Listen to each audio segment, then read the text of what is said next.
There are so many new things happening this week. One big thing happening this week is that we're hosting a party for over 100 people in our front yard. We are having a big church gathering. We're going to have a weenie roast here. We're going to be roasting hot dogs and marshmallows. And I believe there will be anywhere from 75 to 100 people coming to my house. And I have to say, I was sweating it a bit, a little nervous of how it was going to turn out. So we set to work, landscaping, preparing the yard. I have to say, I haven't done much in the yard during the months of July and August with it being so hot here in Missouri. So there was so much to do. We needed to pressure wash and clean off the porch because the chickens keep getting up here and getting into the dog food. And a couple of them love laying their eggs here in my little garden box, which I can't complain how convenient it is to pick out some eggs right by my front door.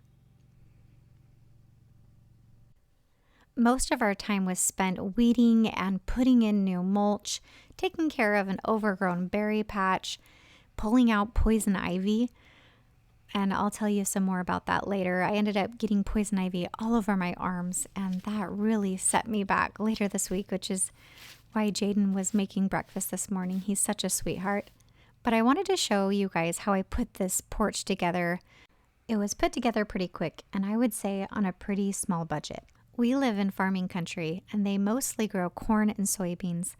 I asked my neighbor to bring me over some corn stalks to put up on the porch posts. And I had some ribbon, orange and burgundy and browns, and I just tied those up really quickly. A couple of corn stalks on each post with some festive ribbon.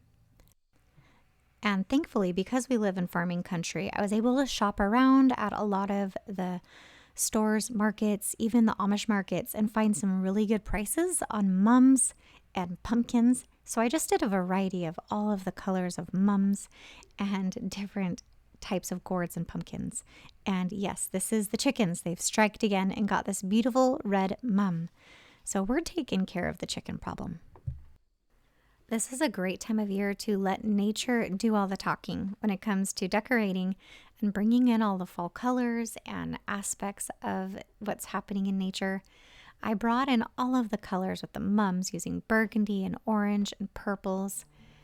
And I threw together some wreaths real quick. I didn't have the budget to go out and buy new wreaths. So I just used some extra ribbon I had laying around, used some burlap and orange and burgundy.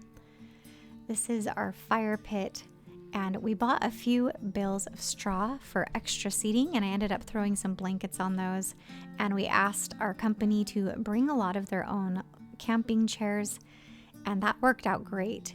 This whole front yard was filled with people and chairs. We brought tables out and we filled them with food, hot dogs, and all the toppings. People brought salads and sides and desserts. Jared mowed the field behind me, and we put out this bin full of sports gear, balls, and toys. And the kids just played. They fished down by the pond. They played sports in the field. And the adults sat around the campfire. And it was really a lovely night. Here is our fall garden. Jared's planted some salad and kale. We have some voluntary sunflowers and tomatoes coming up. And we've chosen to leave much of our potatoes in the ground, and they should stay there quite well and be fine, even in the colder season as things turn to frost and get cold. As long as those potatoes are covered, they should be fine. So we've kind of just been pulling them out, filling some buckets and refilling them when we need to. So we'll see how that continues to work. And while I wouldn't recommend putting on a huge party and redoing your kitchen at the same time, that's just when we were able to get the help to do it. So the moment you've all been waiting for, putting in the new sink, and I can't wait to show it to you. So this is the day we put the sink in. We were also preparing for a party of 100 people in our front yard, and this was the day the sink was going in. I had 30 minutes to get my family fed before the kitchen went under construction. And I'm excited to tell you about Home Chef, who's sponsoring today's video. And I was so excited when they reached out to me because it saved my bacon. I was able to feed my family this meal from scratch in under 30 minutes. We had a garlic beurre blanc salmon with potatoes and green beans, and it was absolutely delicious. Home Chef is an online meal subscription service. I love the different varieties they have. There's oven ready, there's meals under 30 minutes, things you can warm right up. They also have endless customization, so you can swap proteins, choose high protein, go vegetarian, and they have new meals every single week. They come with all of the little ingredients, so you don't have to have anything extra. This was way healthier than getting Chinese takeout or ordering pizza, and about the same price. I love that these guys are flexible. So if you want to skip a week or take a break from your subscription, you sure can. But what you have the opportunity to do is to try Home Chef. They're going to give you guys 50% off plus free shipping when you follow the link here on the screen and use my code Pioneer50. So go ahead, schedule it, give it a try, give yourself a break, cook from scratch, eat healthy, but take the effort out of planning meals. I know you guys are going to love this.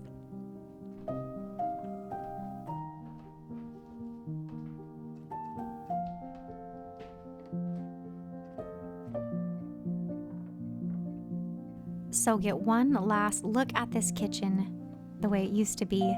I've slowly been altering it. My whole goal is to bring this home back and restore it to its original charm. This home was built in 1918, and the longer I live here, the more I feel that she has a soul and a style that goes with it.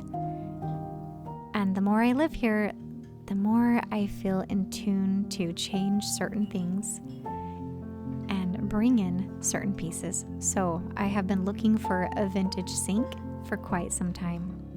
I wanted to go with some warm butcher block here in the kitchen, and I decided that getting a sink that had a drain board and even a high back on it would be good to protect the butcher block. And so that's why I decided to go with this really large high back cast iron sink with a washboard. I wanted to make sure that the water would mostly stay here in the sink. So I started hunting on Facebook Marketplace for quite some time and looking for the right one. There's so many different options, but what I did find in common was that they were quite expensive. Oftentimes they were anywhere from $300, $600 was a pretty common price, and sometimes even $1,200 or more.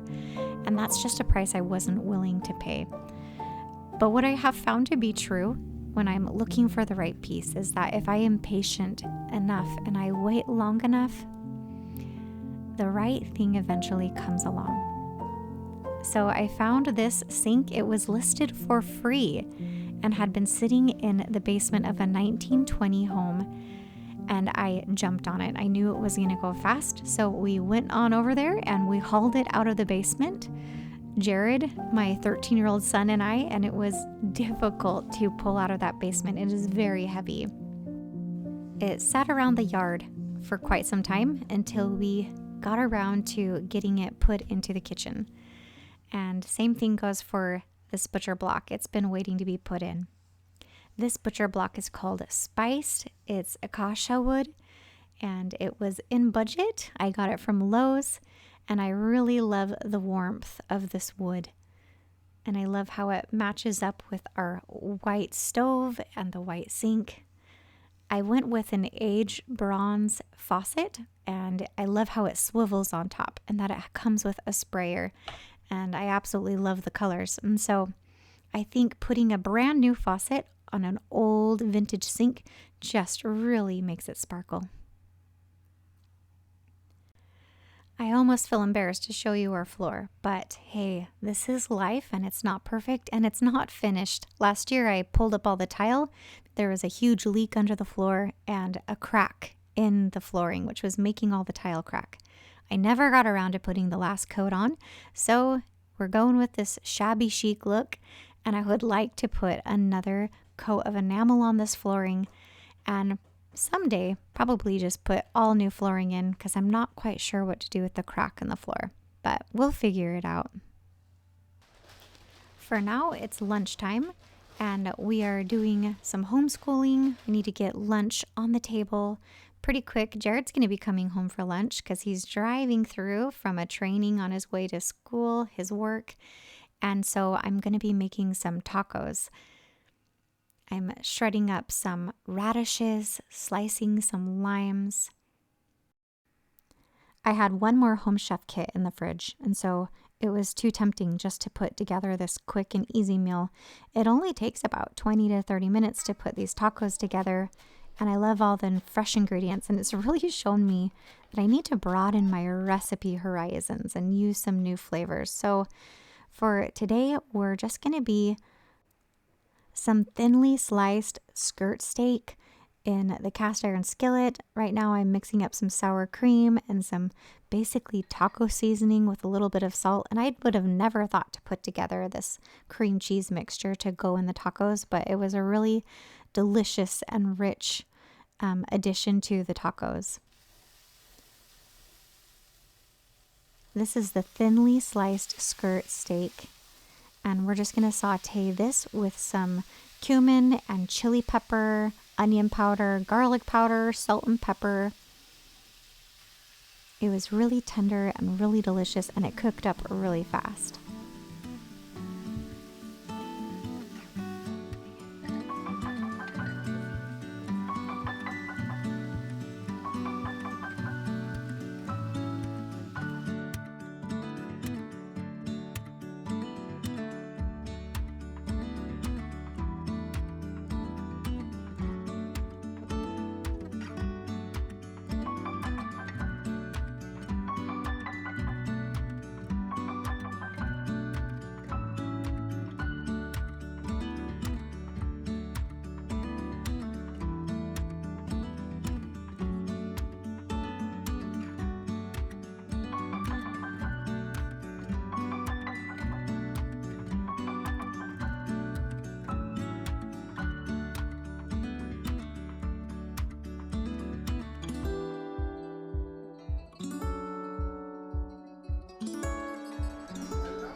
So I'm taking a break from homeschooling at the moment. I came in here to do some of the dishes after lunch, and the water isn't really working right now.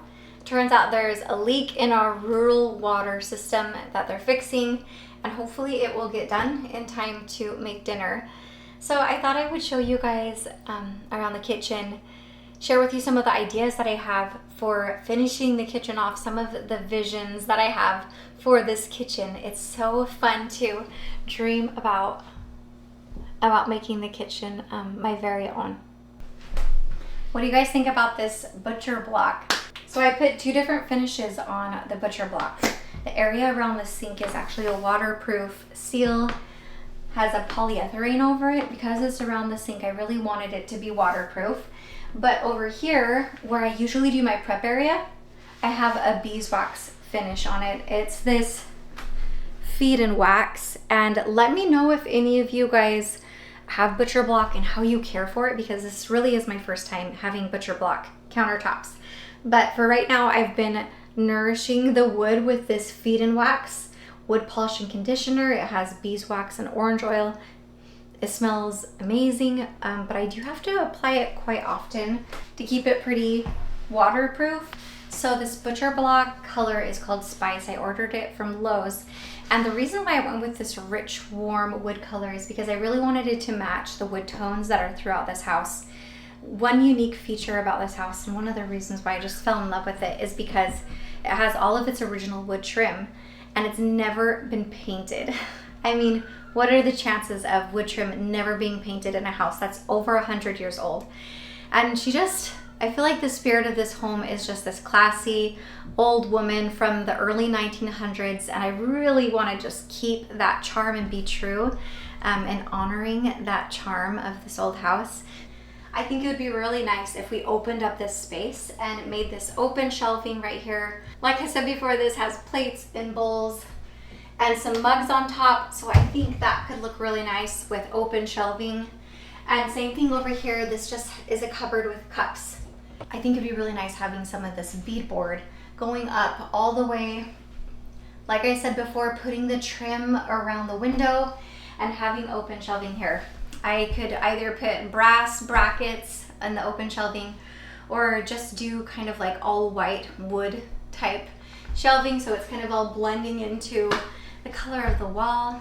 So I think that would really just open it up and just add even more to that character instead of it looking so boxy. And just to answer a really common question that I always get here on the channel, and that is, where did I get my amazing stove?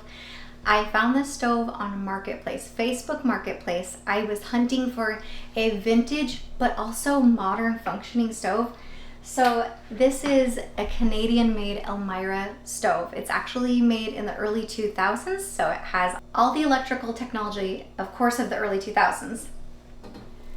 All of the electrical pieces are up here to turn on the stove, and the oven, to turn on the oven, to turn on the light and everything.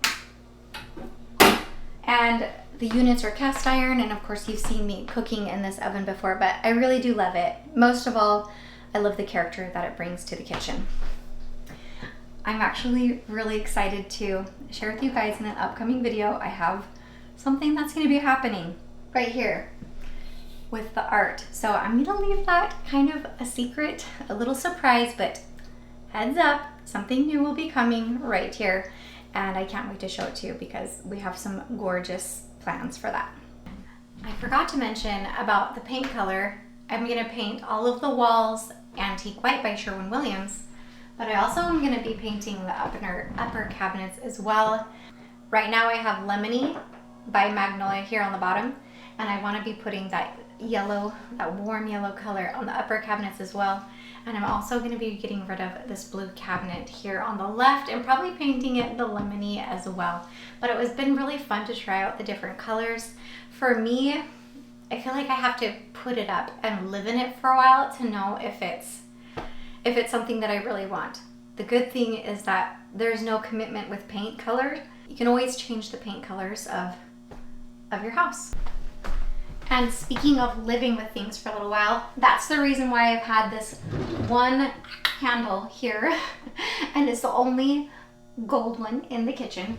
I really just wanted to see how I felt about having that brass in here. I would prefer it to be a little bit more antique brass, like what I have on the faucet, but I do really love that. And it's really popular right now to mix your finishes in the kitchen, so you can really have chrome here on the stove.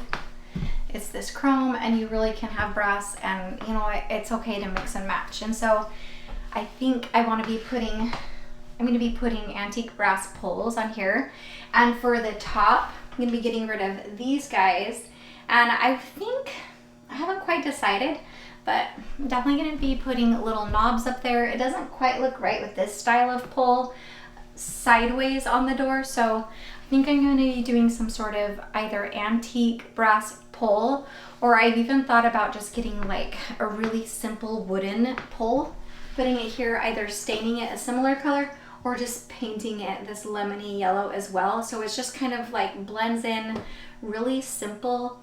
It kind of reminds me of the Downton Abbey kitchen a little bit, kind of old English cottage kitchen where they're always like really humble but simple. Okay, so this is a part of my kitchen. This is the opposite wall from the stove. This is not a wall I like to film very much because it has this giant vent here on the wall. It's not pretty. And I still haven't painted it. I haven't painted the walls in the kitchen at all, by the way, and they're gonna be painted antique white by Sherwin-Williams.